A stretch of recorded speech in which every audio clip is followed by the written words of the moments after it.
कड़बोच भी 1000 वारी सोचणगे कि सानू पैसे तो मिल गए पर हुण मरन किहड़ा जाऊ। खालसे नहीं हुण मुड़न दिंदे, जिहड़ा पंगा लऊगा उत्थे ही रख लैणगे, जिहड़ा भी साडे नाल टक्करूगा ਉਹਦਾ हाल इदों भी माड़ा करके ਤੋਰਨਗੇ। पंथ वाले कौम वाले किसी ने नहीं किसी नाल लिहाज करनी। ਜਦੋਂ कायदा कानून सानू इंसाफ ना देवे फिर इंसाफ खालसे नूं ਲੈਣਾ ਆਉਂਦਾ ਲੈ ਰਿਹਾ। ਵੀ ਕਿਉਂ ਕਹੋਗੇ ਆਮਨ ਹਾਲਾਤ ਖਰਾਬ ਹੋ ਗਏ ਜੀ? ਹਾਲਾਤ ਖਰਾਬ ਕਰਨ ਦੇ ਲਈ ਤੁਸੀਂ ਸਰਕਾਰਾਂ 'ਚ ਰਹਿਣ ਵਾਲੇ ਲੋਕ ਦੋਸ਼ੀ ਹੋ। ਜਿਹੜੇ ਦੋਸ਼ੀ ਨੇ ਪਿਛਲੇ ਬੇਅਦਬੀ ਘਟਨਾਵਾਂ ਦੇ, ਉਹਨਾਂ ਦੇ ਉੱਤੇ ਕੋਈ ਸਖਤ ਕਾਰਵਾਈ ਨਹੀਂ ਹੁੰਦੀ ਤਾਂ ਉਹ ਗੁੰਡਾ ਅਨਸਰਾਂ ਦੇ ਹੌਸਲੇ ਬੁਲੰਦ ਹੋ ਰਹੇ ਨੇ। ਜਿਹੜਾ ਬੇਅਦਬੀ ਬਾਰੇ ਸੋਚਦਾ ਉਹ ਬਹੁਤ ਘਟੀਆ ਕਿਸਮ ਦੀ ਜਿਵੇਂ ਕਹਿ ਲਈ ਉਹਦੀ ਸੋਚ ਹੋ ਸਕਦੀ ਹੈ। ਨਹੀਂ, ਬੇਅਦਬੀ ਬਾਰੇ ਸੋਚਣਾ ਵੀ ਕਰਨੀ ਤੇ ਬਹੁਤ ਦੂਰ ਦੀ ਗੱਲ, ਸੋਚਣਾ ਵੀ ਬਹੁਤ ਮਾੜਾ ਹੈ। ਕਿ ਜਿਹੜੇ ਡੇਰੇ ਵਾਲੇ ਨੇ ਨਾ, ਜਿਵੇਂ ਝੂਠੇ ਸੌਦੇ ਵਾਲਾ, ਇਹ ਲੋਕ ਇਸ ਕਰਕੇ ਇਹੋ ਜਿਹੇ ਲੋਕਾਂ ਨੂੰ ਹਰਕਤਾਂ 'ਚ ਲੈ ਕੇ ਆਉਂਦੇ ਨੇ। ਜਦੋਂ ਸਾਡੇ ਰਾਜਨੀਤਿਕ ਬੰਦੇ ਸਿਰਫ 5 ਸਾਲ ਦੀ ਕੁਰਸੀ ਦੇ ਲਈ ਇਹਨਾਂ ਦੇ ਅੱਗੇ ਤਰਲੋ ਬੱਚੀ ਹੁੰਦੇ ਨੇ, ਗੁਰੂ ਗ੍ਰੰਥ ਸਾਹਿਬ ਨੂੰ ਛੱਡ ਕੇ ਇਹਨਾਂ ਦੇ ਅੱਗੇ ਗੋਡੇ ਟੇਕਦੇ ਨੇ। ਸਜ਼ਾ ਐਸੀ ਹੋਵੇ ਜਿਹੜੀ ਰਹਿੰਦੀ ਦੁਨੀਆ ਦੇਖੇ, ਪਤਾ ਹੋਵੇ ਵੀ ਦੇਖ ਕੇ ਡਰੇ ਬੰਦਾ ਵੀ ਹਾਂ ਐਸੀ ਸਜ਼ਾ। ਜਿਵੇਂ ਮੰਨ ਲਓ ਵੀ ਕਿਸੇ ਨੂੰ ਅਧਮਰਿਆ ਕਰਕੇ ਟੰਗਤਾ ਚਰਾਹੇ ਦੇ ਵਿੱਚ, ਤੇ ਫਿਰ ਜਦੋਂ ਉਹਨੂੰ ਹੋਸ਼ ਆਈ ਫਿਰ ਉਹਨੂੰ ਇਸ ਤਰ੍ਹਾਂ ਦਾ ਵੀ ਦੇਖ ਕੇ ਦੁਨੀਆ ਡਰੇ। ਜੇ ਇੱਕ ਮੌਤ ਵੀ ਉਹਦੀ ਹੋ ਗਈ ਤਾਂ ਉਸ ਤੋਂ ਬਾਅਦ ਕਹਾਣੀ ਖਤਮ ਹੋ ਜਾਣੀ, ਉਹਨੂੰ ਕੀ ਹੋਣਾ। ਹੁਣ ਚੰਨੀ ਸਾਹਿਬ, ਜੇ ਤਾਂ ਸੱਚਖੰਡ ਹਰਿਮੰਦਰ ਸਾਹਿਬ ਤੁਸੀਂ ਜਿੱਤ ਕੇ ਤਾਂ ਮੱਥਾ ਟੇਕਣ ਜਾਂਦੇ ਹੋ, ਜਦੋਂ ਹੁਣ ਬੇਅਦਬੀ ਹੋਈ ਆ ਤੁਹਾਡੀ ਉੱਥੇ ਕੈਬਨਿਟ ਪਹਿਲਾਂ ਬਾਦਲ ਦੀ ਨਹੀਂ ਬੈਠੀ, ਬਾਦਲ ਦੇ ਰਾਜ ਭਾਗ 'ਚ ਬਰਗਾੜੀ ਨਹੀਂ ਬੈਠੇ ਇਹ ਜਾ ਕੇ, ਹੁਣ ਤੁਹਾਡਾ ਵੀ ਫਰਜ਼ ਬਣਦਾ ਵੀ ਉੱਥੇ ਜਾ ਕੇ ਬੈਠੀਏ ਵੀ ਕੌਣ ਲੋਕ ਨੇ। ਦਾ ਰੂਹਾਨੀਅਤ ਕੇਂਦਰ ਹੈ, ਚੌ ਵਰਨਾ ਕੋ ਸਾਂਝਾ ਉਪਦੇਸ਼ ਦੇਣ ਵਾਲਾ ਕੇਂਦਰ ਹੈ। ਉਸ ਦੇ ਅੰਦਰ ਜਾ ਕੇ ਜਿਹੜਾ ਇਹ ਘਰਾਉਣੀ ਹਰਕਤ ਕੀਤੀ ਹੈ ਬਹੁਤ ਜ਼ਿਆਦਾ ਦੁਖਦਾਈ ਹੈ। ਲਗਾਤਾਰ ਵਾਪਰ ਰਹੀਆਂ ਬੇਅਦਬੀ ਦੀਆਂ ਘਟਨਾਵਾਂ ਦੇ ਮੁੱਦੇ ਤੇ ਸਿੱਖ ਆਗੂਆਂ ਨੇ ਪ੍ਰਤੀਕਰਮ ਦਿੱਤਾ ਹੈ। ਅਕਾਲੀ ਦਲ ਸੁਤੰਤਰ ਦੇ ਕੌਮੀ ਪ੍ਰਧਾਨ ਪਰਮਜੀਤ ਸਿੰਘ ਸੋਹੋਲੀ ਨੇ ਸਿਆਸੀ ਆਗੂਆਂ ਨੂੰ ਨਿਸ਼ਾਨੇ ਤੇ ਲੈਂਦਿਆਂ ਸਰਕਾਰਾਂ ਦੀ ਕਾਰਗੁਜ਼ਾਰੀ ਤੇ ਸਵਾਲ ਚੁੱਕੇ ਨੇ। ਵਾਹਿਗੁਰੂ ਜੀ ਕਾ ਖਾਲਸਾ, ਵਾਹਿਗੁਰੂ ਜੀ ਕੀ ਫਤਿਹ। ਜਿਹੜਾ ਧੰਨ ਸਾਹਿਬ ਸ੍ਰੀ ਗੁਰੂ ਗ੍ਰੰਥ ਸਾਹਿਬ ਦੀਆਂ ਬੇਅਦਬੀਆਂ ਦਿਨ ਦਿਹਾੜੇ ਲੰਮੇ ਅਰਸੇ ਤੋਂ ਹੋਈ ਜਾ ਰਹੀਆਂ ਨੇ, ਇਹਦੇ ਲਈ ਮੈਂ ਇਹ ਸਮਝਦਾ ਕਿ ਜਿਹੜੇ ਡੇਰੇ ਵਾਲੇ ਨੇ ਨਾ, ਜਿਵੇਂ ਝੂਠੇ ਸੌਦੇ ਵਾਲਾ, ਇਹ ਲੋਕ ਇਸ ਕਰਕੇ ਇਹੋ ਜਿਹੇ ਲੋਕਾਂ ਨੂੰ ਹਰਕਤਾਂ 'ਚ ਲੈ ਕੇ ਆਉਂਦੇ ਨੇ। ਜਦੋਂ ਸਾਡੇ ਰਾਜਨੀਤਿਕ ਬੰਦੇ ਸਿਰਫ 5 ਸਾਲ ਦੀ ਕੁਰਸੀ ਦੇ ਲਈ ਇਹਨਾਂ ਦੇ ਅੱਗੇ ਤਰਲੋ ਬੱਚੀ ਹੁੰਦੇ ਨੇ, ਗੁਰੂ ਗ੍ਰੰਥ ਸਾਹਿਬ ਨੂੰ ਛੱਡ ਕੇ ਇਹਨਾਂ ਦੇ ਅੱਗੇ ਗੋਡੇ ਟੇਕਦੇ ਨੇ, ਜਿਹਦਾ ਸਿੱਟਾ ਇਹੀ ਕੁਛ ਨਿਕਲਦਾ ਹੁੰਦਾ ਹੈ। ਇਹ ਟੁੱਕੜ ਬੋਚ ਲੋਕ ਨੇ, ਇਹਨਾਂ ਨੂੰ ਪਿੱਛੇ ਬੈਠੇ ਲੋਕ ਚਲਾ ਰਹੇ ਨੇ, ਥੋੜ੍ਹੇ ਪੈਸੇ ਦੇ ਕੇ ਤੋਰਦੇ ਨੇ। ਪਰ ਮੈਨੂੰ ਹੁਣ ਮਾਣ ਹੈ ਜਿਹੜਾ ਕਿ ਨਿਹੰਗ ਸਿੰਘਾਂ ਨੇ, ਯੋਧਿਆਂ ਨੇ ਜਕਾਰੇ ਛੱਡ ਕੇ ਬੱਲੇ ਸੋਹਰਿਹਾਲ ਦੇ ਕਲਗੀ ਵਾਲੇ ਨੂੰ ਕਰਕੇ ਗਿਆ। ਜਿਵੇਂ ਸਿੰਘੂ ਬਾਰਡਰ ਤੋਂ ਇਹ ਸ਼ੁਰੂ ਹੋਇਆ ਕਿ ਜਿਹੜਾ ਇਹ ਕਰਤੂਤ ਕਰਦਾ ਫੜਿਆ ਗਿਆ ਉਹਨੂੰ ਸੋਧਾ ਲਾਓ। ਇਹ ਤੁਰਦਾ ਆਪਣਾ ਸੱਚਖੰਡ ਸ੍ਰੀ ਹਰਿਮੰਦਰ ਸਾਹਿਬ ਜੋ ਘਟਨਾ ਵਾਪਰੀ ਹੈ, ਉੱਥੇ ਵੀ ਸਿੰਘਾਂ ਨੇ ਉਹ 'ਚ ਚਾਹੇ ਮੌਕੇ 'ਤੇ ਰਾਜ ਜਿਹੜੇ ਸ਼੍ਰੋਮਣੀ ਗੁਰਦੁਆਰਾ ਪ੍ਰਬੰਧਕ ਕਮੇਟੀ 'ਚ ਵੀ, ਉੱਥੇ ਵੀ ਕੌਮ ਅਤੇ ਪੰਥ ਨੂੰ ਮੰਨਣ ਵਾਲੇ ਲੋਕ ਨੇ, ਸਾਰੇ ਨਹੀਂ ਹੈਗੇ ਵੀ ਸਾਰੇ ਕੇ ਬਾਦਲ ਕਹਿੰਦੀ ਆਖੇ ਲੱਗਦੇ ਨੇ। ਉਹਨਾਂ ਦੀ ਜਿਨ੍ਹਾਂ ਦੀ ਜ਼ਮੀਰ ਜਾਗਦੀ ਹੈ ਉਹ ਦਮ ਨਾਲ ਉਹਨਾਂ ਨੇ ਜਕਾਰਾ ਛੱਡ ਕੇ ਸੋਧਾ ਲਾਇਆ। ਦੂਜਾ ਇੱਕ ਕਪੂਰਥਲੇ ਦੇ ਨੇੜੇ ਫੇਰ ਇਹ ਬਹੁਤ ਵੱਡਾ ਗੈਂਗ ਹੈ। ਇਹਨੂੰ ਪੰਜਾਬ ਸਰਕਾਰ ਪਹਿਲਾਂ ਬਾਦਲ ਕਹਿੰਦੇ ਵੇਸਲਾਪਣ ਕਰਿਆ ਤਾਂ ਕਾਰਨਾਮੇ ਹੁੰਦੇ ਨੇ, ਫੇਰ ਆ ਕੇ ਕੈਪਟਨ ਨੇ ਡੱਕਾ ਨਹੀਂ ਤੋੜ ਕੇ ਦਿੱਤਾ ਤਾਂ ਹੋਇਆ। ਹੁਣ ਚੰਨੀ ਸਾਹਿਬ, ਜੇ ਤਾਂ ਸੱਚਖੰਡ ਹਰਿਮੰਦਰ ਸਾਹਿਬ ਤੁਸੀਂ ਜਿੱਤ ਕੇ ਤਾਂ ਮੱਥਾ ਟੇਕਣ ਜਾਂਦੇ ਹੋ, ਜਦੋਂ ਹੁਣ ਬੇਅਦਬੀ ਹੋਈ ਆ ਤੁਹਾਡੀ ਉੱਥੇ ਕੈਬਨਿਟ ਪਹਿਲਾਂ ਬਾਦਲ ਦੀ ਨਹੀਂ ਬੈਠੀ, ਬਾਦਲ ਦੇ ਰਾਜ ਭਾਗ 'ਚ ਬਰਗਾੜੀ ਨਹੀਂ ਬੈਠੇ ਇਹ ਜਾ ਕੇ, ਹੁਣ ਤੁਹਾਡਾ ਵੀ ਫਰਜ਼ ਬਣਦਾ ਸੀ ਵੀ ਉੱਥੇ ਜਾ ਕੇ ਬੈਠੀਏ ਵੀ ਕੌਣ ਲੋਕ ਨੇ। ਜਦੋਂ ਬੈਠੋਗੇ ਤਾਂ ਇਹਨਾਂ ਲੋਕਾਂ ਦੇ ਨੱਥ ਪੈਣੀ ਹੈ। ਨਹੀਂ, ਖਾਲਸੇ ਨੂੰ ਜਿਹੜਾ ਸਾਡਾ ਸਿਧਾਂਤ ਕਹਿੰਦਾ ਗੁਰੂ ਹਰਗੋਬਿੰਦ ਸਾਹਿਬ ਦਾ ਸਿਧਾਂਤ, ਉਸ ਮੁਤਾਬਕ ਜਿਹੜਾ ਵੀ ਸਾਡੇ ਨਾਲ ਟੱਕਰੂਗਾ ਉਹਦਾ ਹਾਲ ਇਦੋਂ ਵੀ ਮਾੜਾ ਕਰਕੇ ਤੋਰਨਗੇ। ਪੰਥ ਵਾਲੇ ਕੌਮ ਵਾਲੇ ਕਿਸੇ ਨੇ ਨਹੀਂ ਕਿਸੇ ਨਾਲ ਲਿਹਾਜ ਕਰਨੀ। ਜਦੋਂ ਕਾਇਦਾ ਕਾਨੂੰਨ ਸਾਨੂੰ ਇਨਸਾਫ ਨਾ ਦੇਵੇ ਫਿਰ ਇਨਸਾਫ ਖਾਲਸੇ ਨੂੰ ਲੈਣਾ ਆਉਂਦਾ ਲੈ ਰਿਹਾ ਹੈ। ਸ੍ਰੀ ਅਕਾਲ ਤਖਤ ਸਾਹਿਬ ਤੋਂ ਹੁਕਮਨਾਮਾ ਜਾਰੀ ਹੁੰਦਾ ਹੈ, ਹੁਕਮਨਾਮਾ ਹੁੰਦਾ ਹੈ ਅਕਾਲ ਤਖਤ ਦਾ ਜਥੇਦਾਰ ਜਾਰੀ ਕਰਦਾ। ਉਹਦੇ 'ਤੇ ਅਮਲ ਕਿਹਨੇ ਕਰਿਆ ਜੀ? ਡੇਰੇ ਵਾਲਿਆਂ ਨੂੰ ਬੰਦ ਕਿਹਾ ਵੀ ਝੂਠੇ ਸੌਦੇ ਵਾਲੇ ਦੇ ਇੱਥੇ ਜਿੰਨੇ ਵੀ ਡੇਰੇ ਬਣੇ ਨੇ ਪੰਜਾਬ ਦੀ ਧਰਤੀ 'ਤੇ ਇਹ ਪਾਬੰਦੀਆਂ ਲਾਤੀਆਂ, ਇਹਨਾਂ ਨੂੰ ਬੰਦ ਕਰਾਂਗੇ। ਇਹਨਾਂ ਦਾ ਅੱਜ ਤੱਕ ਵੀ ਗੋਡੀ ਚਾਰਨੀ ਐਵੇਂ ਜਿਵੇਂ ਇਹਨਾਂ ਦੀਆਂ ਚਰਚਾ ਹੋ ਰਹੀਆਂ ਨੇ। ਜੇ ਇਹੀ ਜਿਹੀ ਕਰਤੂਤ ਹੁੰਦੀ ਰਹੂਗੀ, ਚਾਹੇ ਕੈਪਟਨ ਦੀ ਮਿਲੀ ਭੁਗਤ ਨਾਲ ਹੋਈ, ਚਾਹੇ ਬਾਦਲ ਕਹਿੰਦੀ ਤਾਂ ਜੱਗ ਜਾਹਰੇ ਹੋ ਗਈ ਸੀ। ਹੁਣ ਚਰਨਜੀਤ ਸਿੰਘ ਚੰਨੀ ਉਹਦੇ ਨਾਲ ਸੁਖਜਿੰਦਰ ਰੰਧਾਵਾ ਗ੍ਰਹਿ ਮੰਤਰੀ ਹੈ। ਦੂਜੇ ਤੀਜੇ ਨੇ ਜਿਹੜੇ ਕਹਿੰਦੇ ਨੇ ਅਸੀਂ ਅੰਮ੍ਰਿਤਧਾਰੀ ਵੀ ਹਾਂ। ਭਾਈ ਅੰਮ੍ਰਿਤਧਾਰੀ ਦਿਖਾਵੇ ਦੇ ਨਾ ਬਣੋ, ਗੁਰੂ ਦਾ ਜਿਹੜਾ ਸੁਨੇਹਾ ਹੈ ਉਹਦੇ ਤੇ ਅਮਲ ਕਰੋ। ਜੇ ਤੁਸੀਂ ਨਹੀਂ ਅਮਲ ਕਰਦੇ, ਤੁਹਾਨੂੰ ਰੱਬ ਨੇ ਤਾਕਤ ਦਿੱਤੀ ਹੈ, ਨਹੀਂ ਵਰਤਦੇ, ਤਾਂ ਫਿਰ ਖਾਲਸੇ ਨੂੰ ਵਰਤਣੀ ਆਉਂਦੀ ਆ, ਉਹ ਵਰਤ ਰਿਹਾ। ਫਿਰ ਕਿਉਂ ਕਹੋਗੇ ਅਮਲ ਹਾਲਾਤ ਖਰਾਬ ਹੋ ਗਏ ਜੀ? ਹਾਲਾਤ ਖਰਾਬ ਕਰਨ ਦੇ ਲਈ ਤੁਸੀਂ ਸਰਕਾਰਾਂ 'ਚ ਰਹਿਣ ਵਾਲੇ ਲੋਕ ਦੋਸ਼ੀ ਹੋ। ਜੇ ਹਾਲਾਤਾਂ ਨੂੰ ਕੁਝ ਹੁੰਦਾ, ਪਰ ਨਹੀਂ ਹੋਣਾ।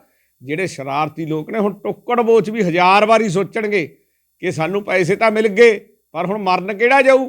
ਖਾਲਸੇ ਨਹੀਂ ਹੁਣ ਮੁੜਨ ਦਿੰਦੇ।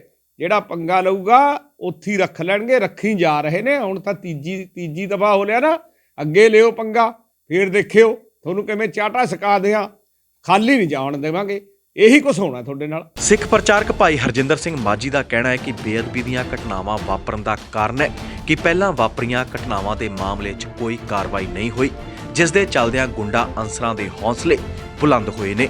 ਵਾਹਿਗੁਰੂ ਜੀ ਕਾ ਖਾਲਸਾ, ਵਾਹਿਗੁਰੂ ਜੀ ਕੀ ਫਤਿਹ।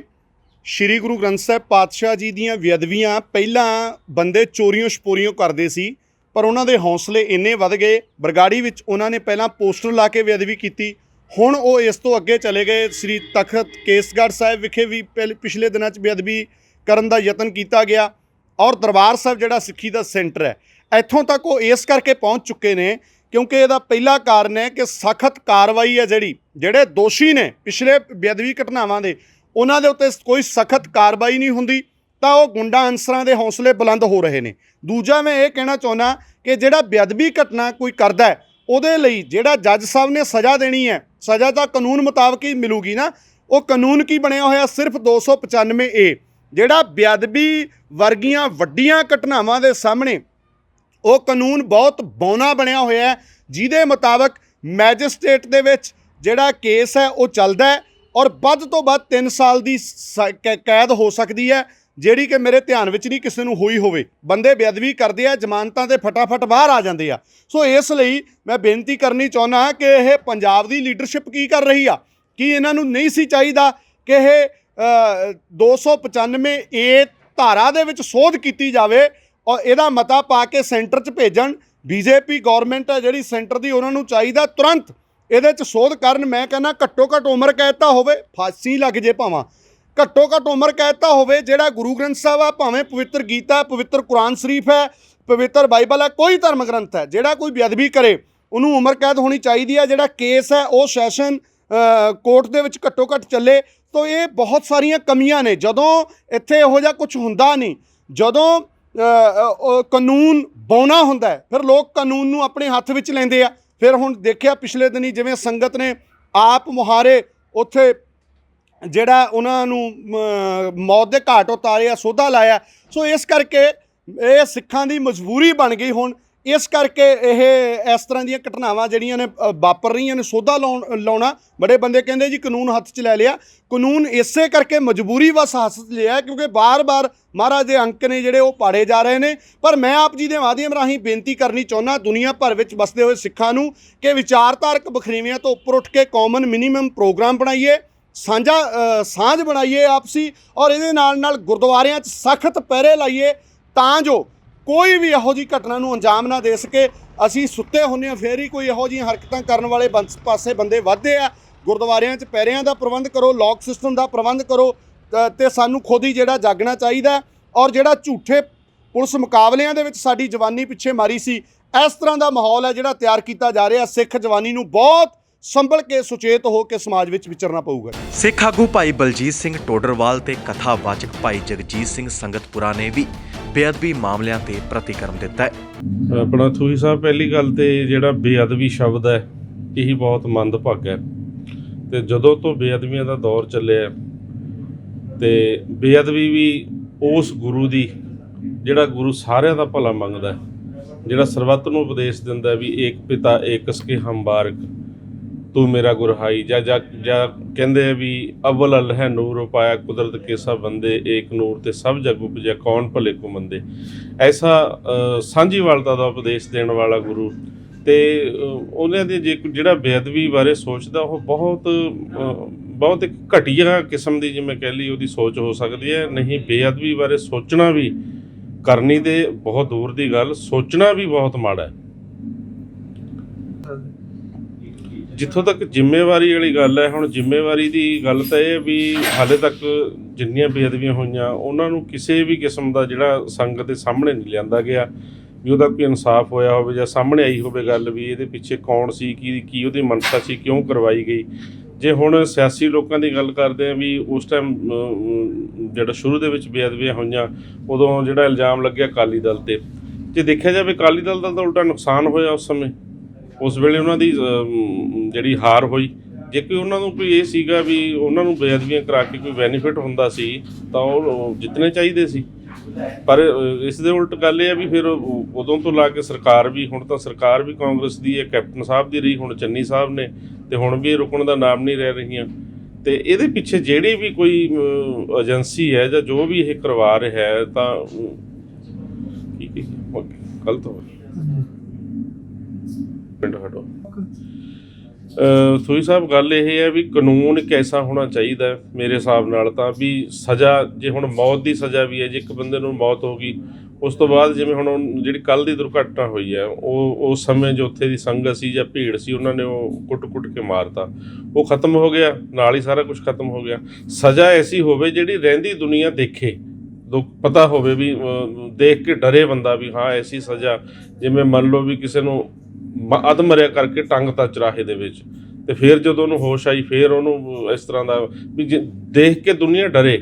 ਜੇ ਇੱਕ ਮੌਤ ਵੀ ਉਹਦੀ ਹੋ ਗਈ ਤਾਂ ਉਸ ਤੋਂ ਬਾਅਦ ਕਹਾਣੀ ਖਤਮ ਹੋ ਜਾਣੀ, ਉਹਨੂੰ ਕੀ ਹੋਣਾ, ਮਿਸਾਲੀ ਸਜ਼ਾ ਮਿਲਣੀ ਚਾਹੀਦੀ। ਹਾਂ, ਉਹਨੂੰ ਮਿਸਾਲ ਕੋਈ ਇਸ ਤਰ੍ਹਾਂ ਦੀ ਕਾਇਮ ਹੋਵੇ ਵੀ ਹਰ ਕੋਈ ਬੰਦਾ, ਕਿਉਂਕਿ ਇਹ ਜਿਹੜੀ ਬੇਅਦਬੀ ਹੈ ਇੱਕ ਹਰ ਇੱਕ ਦੇ ਹਿਰਦੇ ਨੂੰ ਬਲੁੰਦਰਦੀ ਹੈ, ਭਾਵੇਂ ਕੋਈ ਗੁਰੂ ਮੰਨਦਾ ਉਹਨੂੰ ਭਾਵੇਂ ਨਹੀਂ ਮੰਨਦਾ। ਵੈਸੇ ਤੇ ਸਰਬ ਸਾਂਝੀਵਾਲਤਾ ਦੇ ਪ੍ਰਤੀਕ ਨੇ, ਸਾਰਿਆਂ ਦੇ ਸਾਂਝੇ ਨੇ, ਹਰ ਕਿਸੇ ਦੀ ਆਸਥਾ ਹੈ। ਔਰ ਇਹੋ ਜਿਹਾ ਸਥਾਨ ਜਿਹੜਾ ਸਰਬ ਉੱਚ ਸਥਾਨ ਹੈ, ਹਰ ਕੋਈ ਉੱਥੇ ਜਾ ਕੇ ਗੁਰੂ ਨੂੰ ਨਤਮਸਤਕ ਹੋ ਕੇ ਸਰੋਵਰ 'ਚ ਇਸ਼ਨਾਨ ਕਰਕੇ ਕੀਰਤਨ ਸੁਣ ਕੇ ਪਾਠ ਸੁਣ ਕੇ ਆਪਣੇ ਆਪ ਨੂੰ ਵਡਭਾਗਾ ਸਮਝਦਾ, ਤੇ ਉਸ ਸਥਾਨ ਤੇ ਬੇਅਦਬੀ ਤੇ ਬਹੁਤ ਮੰਦਭਾਗਾ ਹੈ। ਇਹ ਜਿਹੜਾ ਬੇਅਦਬੀਆਂ ਦਾ ਬੜੇ ਲੰਮੇ ਸਮੇਂ ਤੋਂ ਬਹੁਤ ਵੱਡਾ ਸਮਝਦਿਆਂ ਵੀ ਦੌਰ ਚੱਲ ਰਿਹਾ ਹੈ, ਜਿਹੜਾ ਕਿ ਸਿੱਖਾਂ ਲਈ ਬਹੁਤ ਜ਼ਿਆਦਾ ਦੁਖਦਾਈ ਹੈ। ਹੁਣ ਅੱਤ ਹੋ ਗਈ ਹੈ, ਜਿਹੜਾ ਕਿ ਸਿੱਖਾਂ ਦਾ ਰੂਹਾਨੀਅਤ ਕੇਂਦਰ ਹੈ, ਚੌ ਵਰਨਾ ਕੋ ਸਾਂਝਾ ਉਪਦੇਸ਼ ਦੇਣ ਵਾਲਾ ਕੇਂਦਰ ਹੈ, ਉਸ ਦੇ ਅੰਦਰ ਜਾ ਕੇ ਜਿਹੜਾ ਇਹ ਘਰਾਉਣੀ ਹਰਕਤ ਕੀਤੀ ਹੈ ਬਹੁਤ ਜ਼ਿਆਦਾ ਦੁਖਦਾਈ ਹੈ, ਜਿਹੜੀ ਕਿ ਸਿੱਖਾਂ ਦੇ ਹਿਰਦੇ ਬਲੁੰਜਰ ਵਾਲੀ ਹੈ। ਇਸ ਦੇ ਉੱਤੇ ਅੱਤ ਹੋ ਜਾਂਦੀ ਹੈ। ਸਿੱਖਾਂ ਕੋਲੇ ਇਸ ਤੋਂ ਇਲਾਵਾ ਹੋਰ ਕੁਝ ਬਚ ਨਹੀਂ ਜਾਂਦਾ।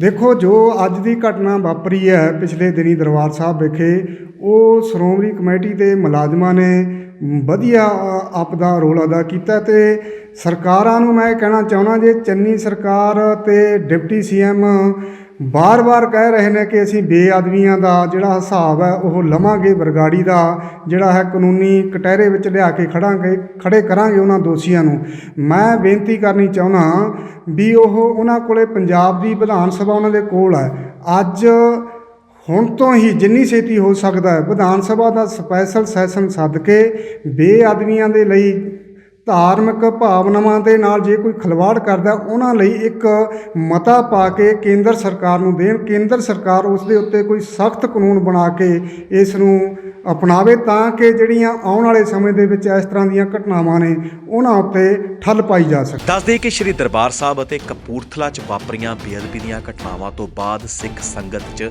ਭਾਰੀ ਰੋਸ ਹੈ। ਇਸੇ ਦੇ ਚੱਲਦਿਆਂ ਸਰਕਾਰ ਵੱਲੋਂ ਵੀ ਜਾਂਚ ਕੀਤੀ ਜਾ ਰਹੀ ਹੈ। ਇਸੇ ਦੇ ਚੱਲਦਿਆਂ ਸਰਕਾਰ ਵੱਲੋਂ ਸਿੱਟ ਦਾ ਗਠਨ ਕੀਤਾ ਗਿਆ ਤੇ ਸੂਬੇ ਦੇ ਮੁੱਖ ਮੰਤਰੀ ਸੁਖਜਿੰਦਰ ਸਿੰਘ ਰੰਧਾਵਾ ਵੱਲੋਂ 2 ਦਿਨਾਂ ਦੇ ਵਿੱਚ ਰਿਪੋਰਟ ਮੰਗੀ ਗਈ ਹੈ। ਨਾਭਾ ਤੋਂ ਗੁਰਤੇਜ ਸਿੰਘ ਥੋਹੀ ਦੀ report D5 channel Punjabi. 5 channel Punjabi ਹੁਣੇ ਸਬਸਕ੍ਰਾਈਬ ਕਰੋ, ਬੈਲ ਆਈਕਨ ਤੇ ਕਲਿੱਕ ਕਰੋ। ਬਾਣੀ ਗੁਰੂ ਗੁਰੂ ਹੈ ਬਾਣੀ, ਵਿੱਚ ਬਾਣੀ ਅੰਮ੍ਰਿਤ ਸਾਰੇ। ਗਿਆਨੀ ਸਾਹਿਬ ਸਿੰਘ ਜੀ ਸ਼ਾਹਬਾਦ ਮਾਰਕੰਡਾ ਵਾਲਿਆਂ ਨਾਲ ਕਰੋ ਸਿੱਧੀ ਗੱਲਬਾਤ ਤੇ ਜਾਣੋ ਗੁਰਬਾਣੀ ਦੇ ਅਰਥ।